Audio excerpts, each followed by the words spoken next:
Really fortunate today because we have Nikki Wykowski here with us here in beautiful Hudson, Wisconsin. And I want to thank Nikki because she is here and part of our organization because of a response from the chancellor hearing our needs to really be able to learn more about funding and needs for outside funding for our work. And so she's taken this job,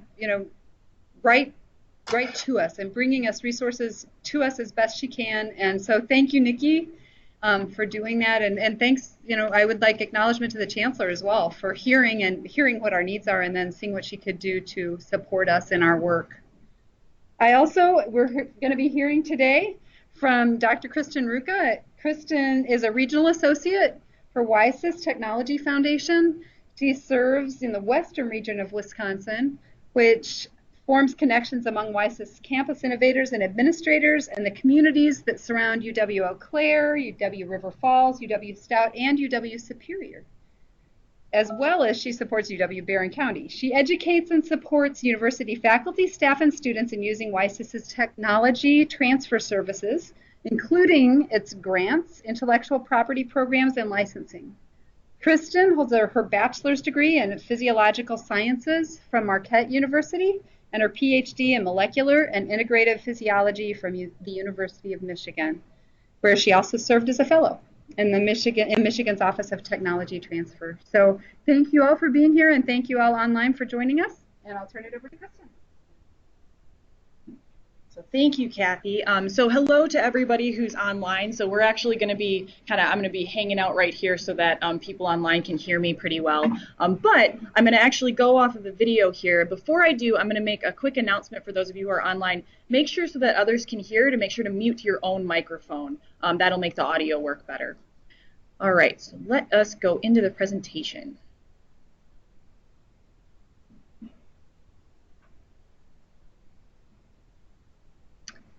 Is it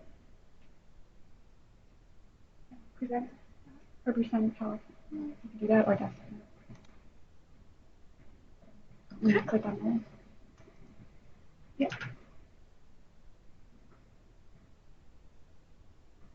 Excellent, thank you. All right, so we are going to dive in here. So again, thank you for the intro, Kathy. And I also want to give a special thank you to Nikki Wykowski and the Funding Resource Hub for asking me to come and talk a little bit about grants and impact in those grants.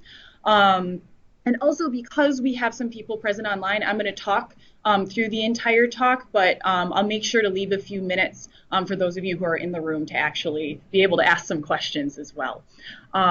Okay, so a little bit about the structure of the talk. So today, first of all, I'm going to be talking about WiSys in general. As a representative from WiSys, I would be remiss if I didn't just spend a couple minutes giving you an overview of what we do and how we serve UW system. And then we'll go into the topic at hand, so looking at impact in grant proposals. And to do that, I'll go over some examples of specific funding sources and also some actual funded projects with those resources. And then also I'll wrap up with some tips at the end for how to really think about impact in your project. Okay, so let's dive in. So who is WiSys? So WiSys stands for Wisconsin System, and it's WiSys Technology Foundation. We're actually a nonprofit organization that serves as the designated technology management office for UW System. And so when I say system, I mean that we serve the 11 four-year comprehensive campuses, like the closest one to here is UW River Falls. We also serve the two-year colleges, and then of course we also serve UW Extension as well. Now, who do we serve on those campuses? We serve inventors and innovators. And so by that, that can be anybody who's got an affiliation with systems. So faculty, staff, students, even alumni are all groups that we can serve affiliated with system. So that's a little bit about who we serve, but who are we? So this is our core staff at WiSys. To introduce you here, we've got Arjun Sangha, our executive director, and then also Jennifer Cook, our associate director. Mike Sensi is our IP and contracts associate, and for those of you who are here, he's actually in the room in Hudson right now. And then Bree Moss is our communications specialist. Alicia Schiff is our executive assistant. And then you'll also see on this slide there are our interns, Caitlin and Will, and then also the 3 regional associates. So In terms of where our base office is, we're actually based out of Madison. So most of the staff are based out of Madison. One exception is Mike is actually based out of this northwestern part of the state, as am I, and then the regional associates serve different regions of the state. So who do we serve? This is a breakdown map of who we serve. It's broken down by the four-year comprehensives that we serve, but you can envision your extension offices fitting into the different parts of the state. So again, I'm in the northwest region of the state. Mads Jefsen is our regional associate in the northeastern or east central region of the state. And then Tony Hansen covers the southern region of the state as the regional associate there. Now, if you contact any one of us, you're absolutely welcome to do that. And if there's somebody else that we need to connect you to, we're happy to connect you to those resources as well.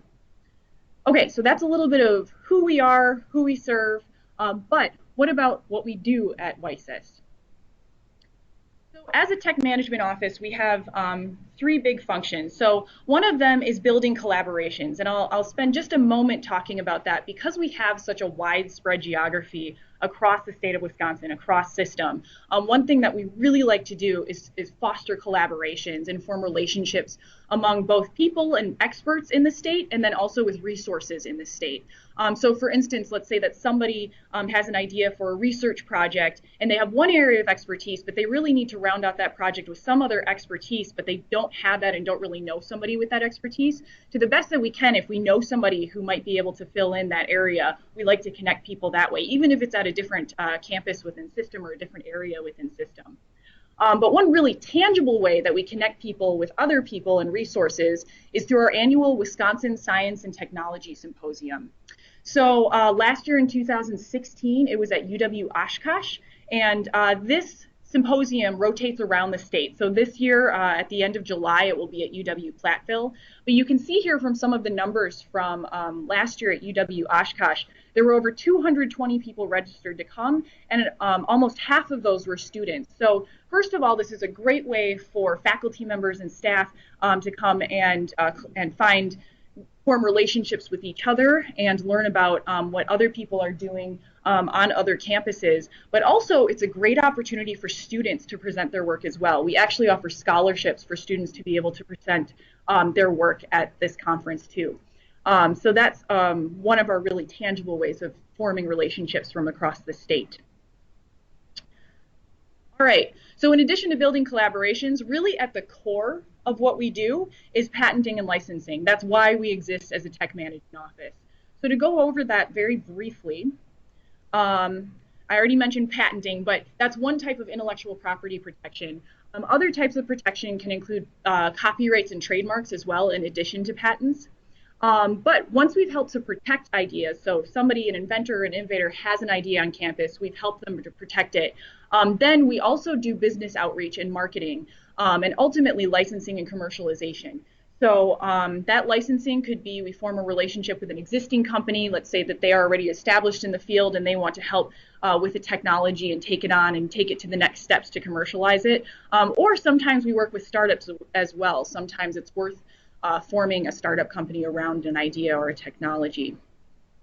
So really, the core of what we do is taking ideas from when they're concept stage and we want to protect them, and then taking it out into the commercialization stage where those ideas can actually go out into the marketplace and actually be helpful to people.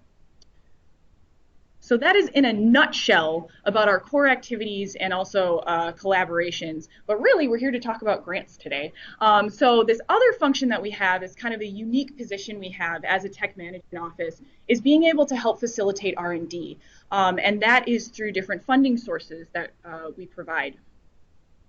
So to highlight some of those sources, on the right side in the purple, you'll see funds that are from internal resources from WiSys. So really, these resources tend to go directly towards projects that we're actively working with in our portfolio, something we've protected or something that has a strong potential for us to protect it, for instance, with a patent. Whereas in the left column, in this green section, this is really about funds that are from UW system, but they've given WiSys the job of administering those funds on their behalf. And so with this pool of funds in general, they are, rather than necessarily needing to be around something that's patentable, that's not necessarily the case.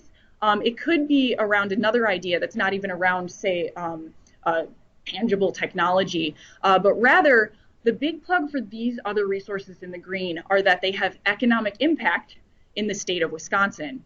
And so with the kind of funding that we provide and that we also help to administer, you can imagine that we really want to do the best that we can to educate people in understanding how their projects could actually have these types of impact that are being sought out.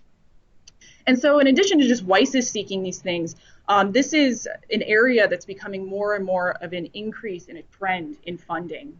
And so with this trend, you won't just see economic impact, you'll also see addressing unmet needs, market problems, job creation, workforce enhancement.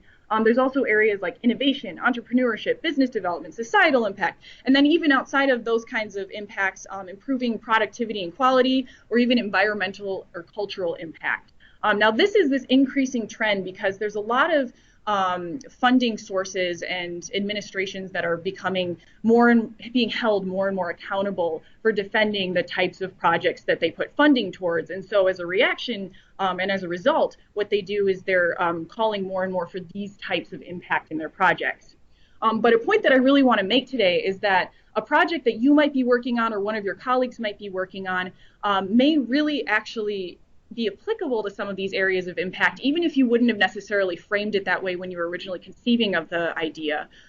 So that's a really big function, hopefully, of this talk today, is that you'll start to get some ideas and spark some thoughts on how your project might actually be applicable to these different areas of impact. So to do that, like I said, we're going to go through some examples, and this is not comprehensive in any way, but we're going to look at a handful of examples from the statewide and federal levels of different funding sources. And when I go through these sources, I'm also going to try and give some really specific examples as well. And those examples, we tried to cram as many examples as we could into here just to spark your interest, kind of get you thinking about different ways that these sorts of funded projects might be familiar to something else that you or your colleagues are working on. So we'll go through these examples. In addition, what to expect as we go through these different grant resources, we're really focusing on this from an impact standpoint. So what I'm not going to be talking about today is really the logistics of getting these grants. I'm not going to be talking about amounts or funding periods or deadlines or anything like that in terms of the logistics. But what I will say, if you want to know more details about those different resources, you're welcome to contact WiSys, and I highly encourage you to also contact, of course, the Funding Resource Hub if you do have more questions about these types of grants. All right, so let's jump into our first example here. So I already mentioned grants from UW system that WiSys administers, and there's a lot of words for them, so I'm going to abbreviate them, but they fit into 3 different categories. So Applied Research Grants, or ARG, Applied Research WiSys Technology Advancement Grant, or ARYTAG, and then Prototype Development Fund, or PDF. So for the sake of the conversation we're having today, I'm just going to refer to these as ARG. There are distinctions among these different types of grant sources, but for the concept we're talking about with impact today, we're just going to cover them in one big group. So for these type of grants, again, I mentioned that they need to show that they have economic impact in the state of Wisconsin. So anybody applying for these grants would need to show that they're covering one of these 5 areas. So that includes fostering business expansion and or improving profitability, and creating jobs, enhancing the workforce, reducing costs or increasing efficiency and productivity, or improving quality of something that already exists as a product or a service. Or it could also have an impact in terms of the cultural or natural environment in Wisconsin. And this is the eligibility for this. It's open to all UW institutions. It's open to PIs, can be faculty at any of the UW institutions. And they can be in any discipline as well. Okay, so I'm going to go into some examples of funded projects from these resources. So this is one that's called Preserving the Power of Plants. And this one actually involved a process through which there were experimental plots and food stations, and then also partnerships with outlets and food markets and restaurants and cafes. And the purpose of this was really to get knowledge of native plants, specifically Ojibwe knowledge, but also in general First Nation tribal knowledge of these native plants, into the community, and also recultivating the knowledge of how to sustainably grow those plants in the region. And so in terms of impact and in terms of who this project was partnering with, of course, the tribal First Nation tribes were a big partner in this project. Also Indigenous schools, food farms, alternative food markets, and restaurants. And then the impact that was shown was having sustainable food markets and commercial restaurant industries actually impacting those different areas. And then the economic benefits, specifically on the economic end, were future commercialization of new products for nutrition, medicinal purposes even, and impacting the fresh food markets. And I'll kind of come back to this other point again, outside of the economic impact, the sustainable concept. It made the argument for having these resources, and because they're native to the state, that being able to grow these different types of plants showed that it could be sustainable in the region, and it's something that naturally grows in the state. And by putting into practice, putting in the native aspect of those plants hand in hand with the First Nation knowledge of how to actually cultivate those plants, that really put together the sustainable aspect of it. And while we're talking about plants, I'll also mention another project. I don't have a separate slide for today, but there's another project that's actually in its current funding period through this funding program, but it's through extension, so I wanted to make sure to mention it.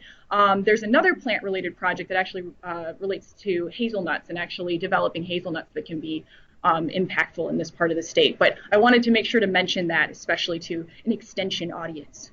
All right, so let's go into a couple other examples. All right, so this one's called SAVE, or Scientifically Authentic Video-Based Experiments.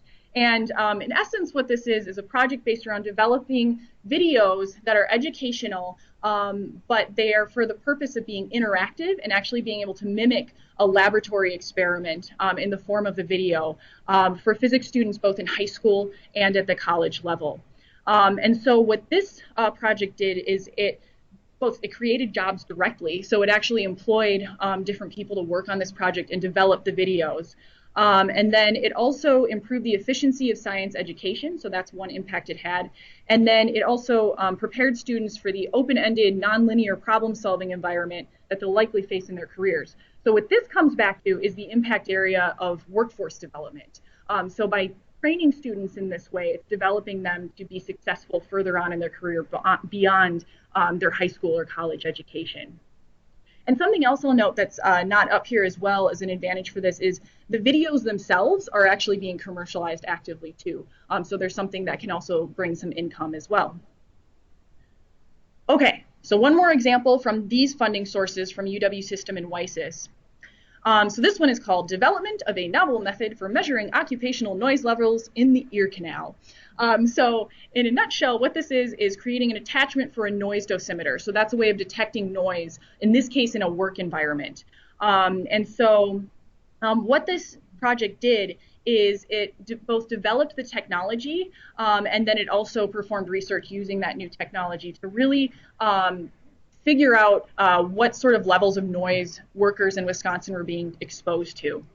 So in terms of impact for this, it directly, just by developing this new technology, it improved occupational noise monitoring technology. Of course, it impacts health, public safety, construction, food service, retail, and manufacturing, really any of those sectors where workers might be exposed to a lot of noise in their work. It also improved the efficiency and safety of Wisconsin employees, and it also made the argument that once this project was completed, it could decrease the healthcare costs in Wisconsin and also disability claims resulting from noise-induced hearing loss. And as a result of the research that comes from that, it also had the potential to influence policy as well, so from a governmental standpoint. Okay, so those are examples from WiSys specifically, but let me give you another example from within the state of Wisconsin. Okay, so this one is called the Idea Advanced Seed Fund, and this is from UW Extension itself. And so the purpose for this is actually for developing a business around an idea and getting it to the point of making it investor ready. So proposals that are competitive for this type of grant, they address the significance of the market problem. They propose a strong solution, They also reduce risks in the proposed business model, and then they also emphasize the skills of the team. So again, oftentimes there's people coming into this with areas of expertise. It really emphasizes how that expertise is going to play into developing both the business idea and the technology around it. Okay, so let me go into this here. Oh yeah, and then in terms of fields that are eligible to apply for this, it's open to any field. Virtually anybody who's got an idea that might be applicable to this can actually apply. So I'll give you some examples now.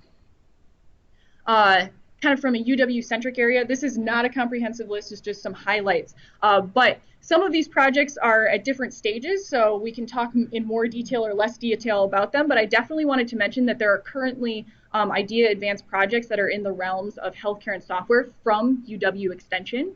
From elsewhere in UW system, besides Extension, there have been projects through the IDEA Advanced Seed Fund that one was from the UW Milwaukee English professor who he developed scalable processes for STEM professionals to improve their writing. There was another professor at UW Milwaukee that was in occupational therapy, and actually there's this need for firefighters to be connected with healthcare resources. There's apparently a little bit of a lag in that kind of connecting the firefighters to the resources themselves, and so this professor developed a program to make that process faster.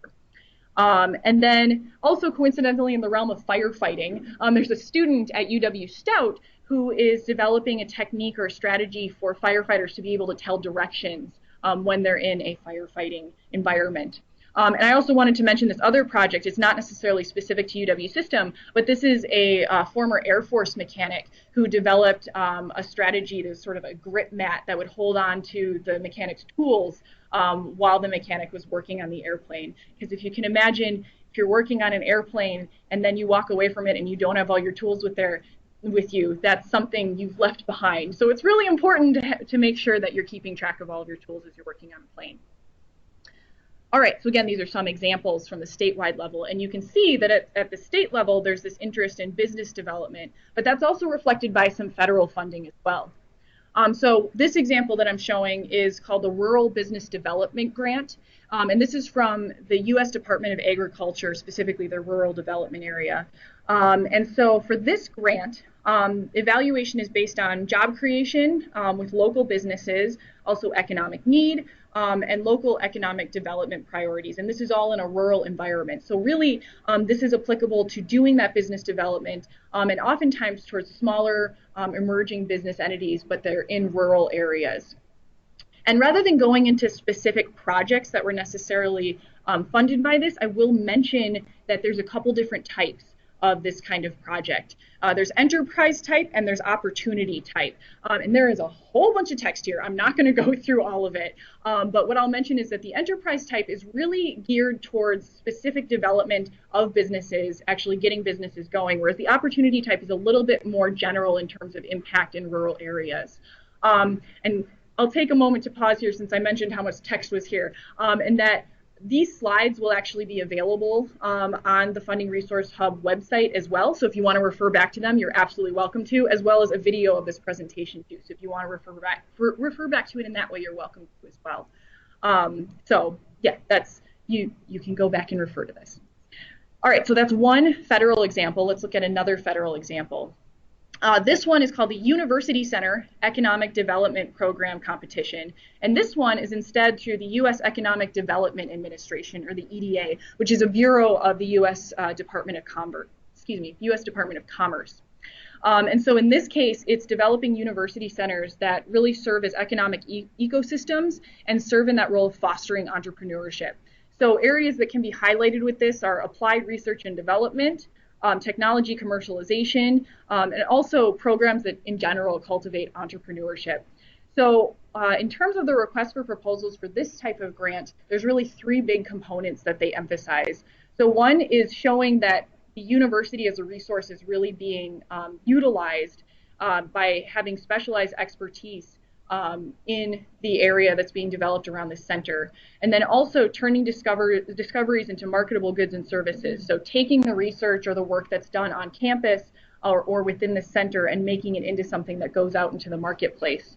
And then there's another area with innovation infrastructure, so actually having support for that infrastructure. So for instance, in a university setting, having classes or having programming that would be built around actually supporting people in this entrepreneurial setting.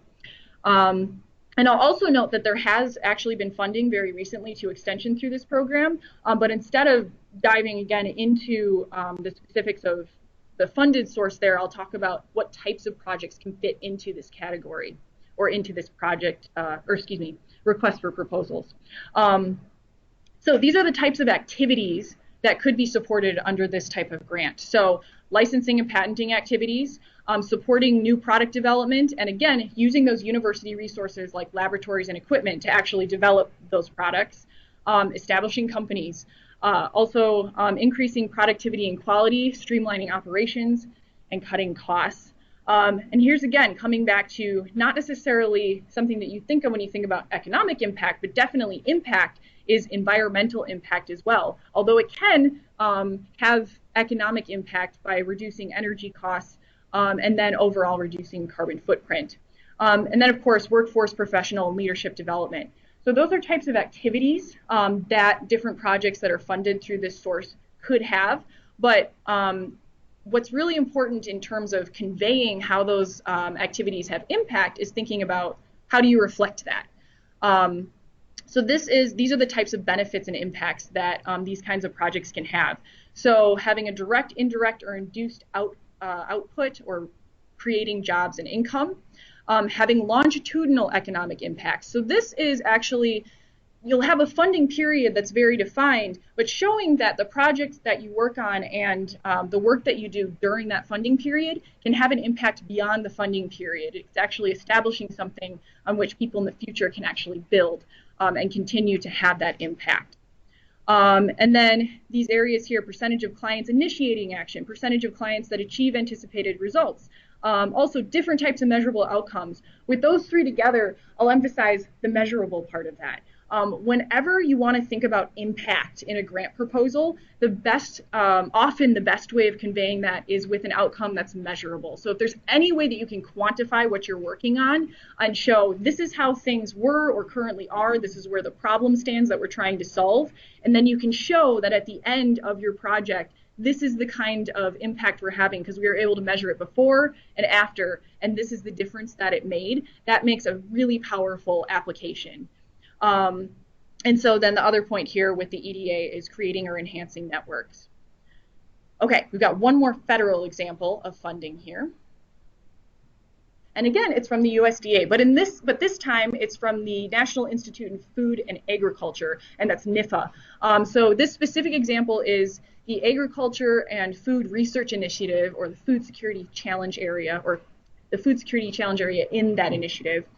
So in this case, it increases agricultural productivity and availability and accessibility, and that's of safe, nutritious food. So again, this is more from a food aspect rather than saying directly that this has economic impact. It's really focusing on the food. But then if you look at the request for proposal, it comes right back to saying by having that impact on providing safe and nutritious food, it can have it can affect rural economic development and prosperity. So those are different ways that this project could, or that projects that would propose or submit applications for this funding source would show that they have impact. And again, I'll emphasize eligibility includes institutions of higher education. There's a lot of different groups that could apply for this type of grant.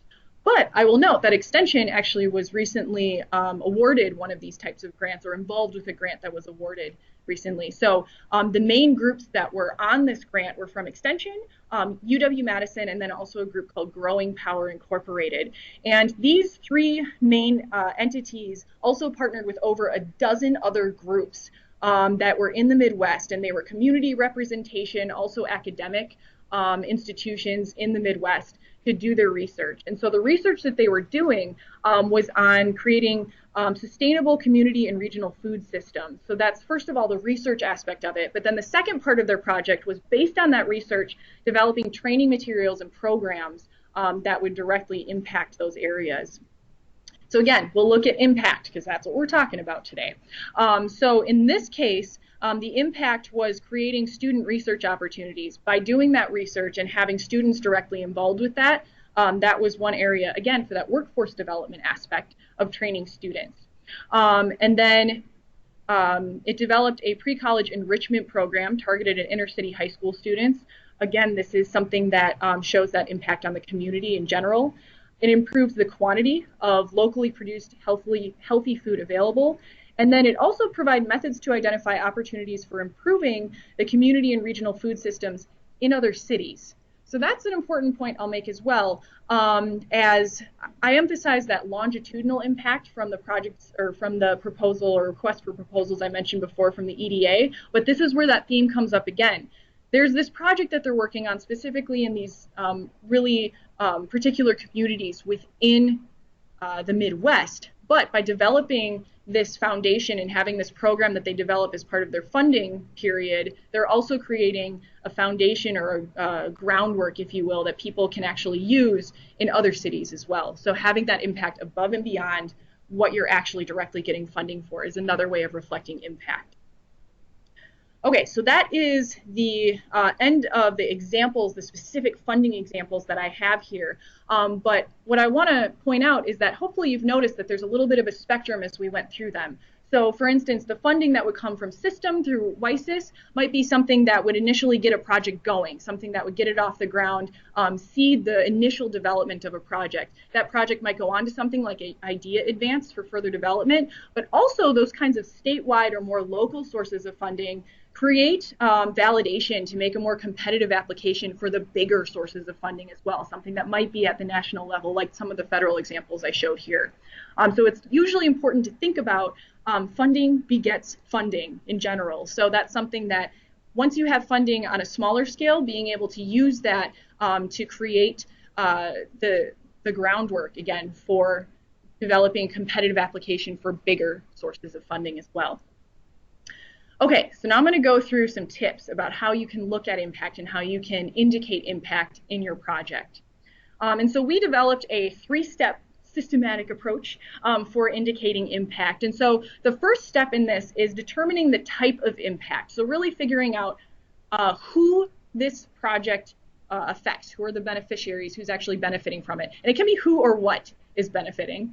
And then the second part is how is that going to be achieved? So giving examples of that. Now with the second part, I'll say that people who are used to applying for more traditional academic related grants, this tends to be the area that people are most comfortable with. Actually explaining what do you do, how are you going to actually do your project. But in order to actually make an argument for impact, you need to be able to demonstrate what sort of impact that project would have. So that's where step 3 comes in. And again, I'm going to bring up that theme I brought up before, which is quantify whenever possible. So if you can ever create an outcome that's measurable and figure out how to measure it, then that's a really great way of reflecting the impact.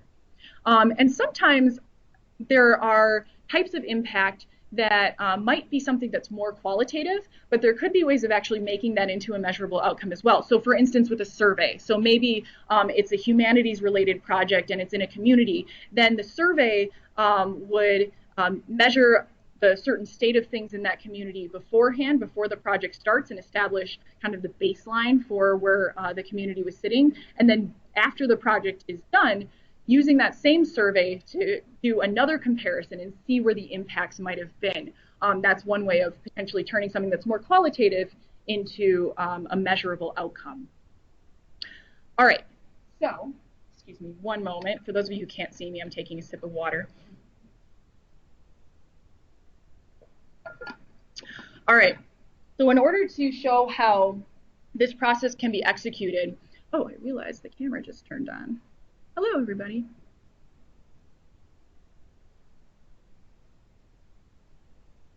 Well, if it's still sharing, then I'm going to keep going, even if you can see me. That's great.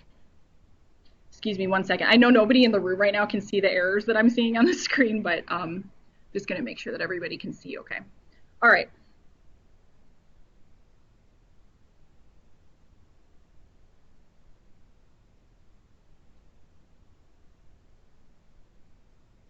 I don't know that that's an issue that the camera's on, yeah? Okay. We'll go back. Excuse me, everybody. All right, so with the this three-step process, I'm going to show from one of the projects that I actually talked about, a funded project previously, and show how you can actually carry it through this process.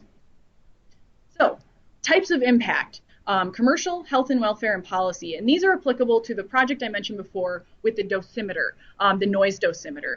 So this is, again, measuring levels of noise in a work environment. So from a commercial aspect, the beneficiary would potentially be a company. And the way that that would actually be achieved would be by developing that new dosimeter attachment and then commercializing that new product. And this one is probably the most intuitive of all of them. The way to demonstrate impact is there's increased sales and revenue. Money is a pretty quantifiable thing. So that's one way of really indicating impact there, specifically for the company. And then in terms of health and welfare, this is another area that can be a type of impact. And the beneficiaries in that area can either be a healthcare system or it can be individuals using the healthcare system. And in this case, the way that that's achieved through this dosimeter project is by implementing the use of new products or practices that resulted from research that were done with that dosimeter. And so the types of impact that can result from that could be decreased incidence of noise-induced hearing loss, decreased healthcare costs, and decreased disability claims. And then finally, policy can be another area of impact. So again, the beneficiary in that case is the government. And so again, using the research with that new technology to inform noise levels in work environments that might actually impact new policies, in this case, documentation of new OSHA policy, actually showing that documentation can be the way to demonstrate that impact. So this is just highlights of different ways that one project, this dosimeter project, might have impact and the types of impacts. But a lot like I talked about at the very beginning of this talk, was that there's a lot of different ways that impact could happen from a project. So we talked about commercial, health and welfare, and policy, but also social, cultural, and creative impact, production, professional services, environmental, and international. And what I'll note about these areas is it's really rare that a single project will have every single one of these impact areas. That's not really the point, is you don't need to identify how your project impacts every single one of these. But what's really important is to be able to identify which types of impact are applicable, and also to look at, if you're looking at a request for proposals for a grant source, to really see what sort of impact are they looking for, and then making sure that the project you're proposing and where the proposal, the request for proposals is stating that those types of impact align. So if you have really strong impact, for instance, on the environment, but the request for proposals is really saying we want to see social impact and health impact, it's really not going to be consistent with that grant source, for instance. So it's important to really break down and identify where both of those areas of impact align, both from the grant source and from your own project. Okay, so I've got a few minutes here, I believe. Actually, there's not a lot of time in the time. Are we going to stop right at the hour then? Is that, we're going to try? Okay, well then what I will do, to make sure that we have time for one or two questions from people in the room, is that there's a couple more slides here that just are some general tips on grant writing. I'm not going to run through them now, but again, you can refer to these slides. What these tips are actually taken directly from reviewers that were on some of our own grant reviews. So some of them fall a little bit into the realm of grant writing 101, but then other ones fall more into that area of impact. So, but there's something that I wanted to make sure to share with everybody, but I'm not going to belabor those in the next slides here. So you can see what they look like. You can look at them later. Highlighted grant resources. Again, what I went over today was absolutely not comprehensive in any way. There's plenty of other resources I recommend looking into. And there's lots of other resources beyond these as well. Again, not comprehensive, but just to kind of spark your interest. And then I'm referencing resources that were talked about here and other places you can look for other advice. But I will say thank you for giving me the time to talk, and then also for your attention. And we do have time for one or two questions from people in the room. And then for those of you who are actually on Skype, I will make sure to repeat the question so you can hear what it is. So thank you. All right, so what questions do you have? Yeah.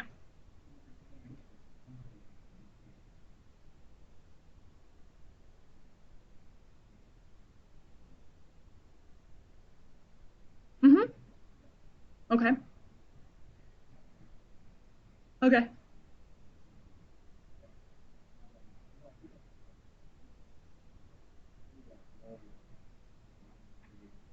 Okay. Mm-hmm.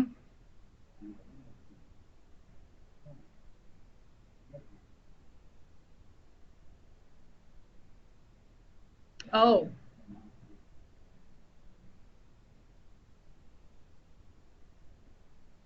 okay.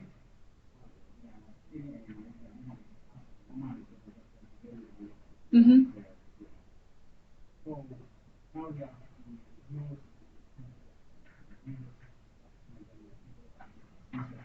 Mm-hmm.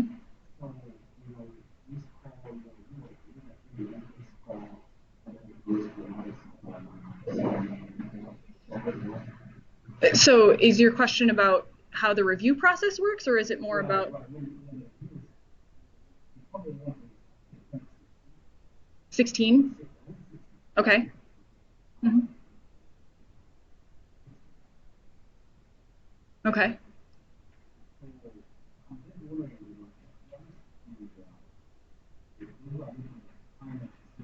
Mm-hmm.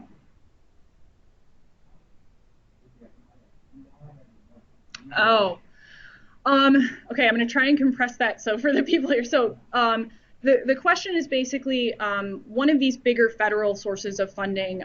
Someone in the audience had actually applied for one of those, and one of the critiques he got back was he didn't ask for enough money, and so what he was proposing could have actually been covered by somebody part-time. And then when he looked at the sources or the actual projects that were funded, that fell into really big projects, and then also they tended to be focused on the East Coast as well, which were not necessarily consistent with what you were applying for.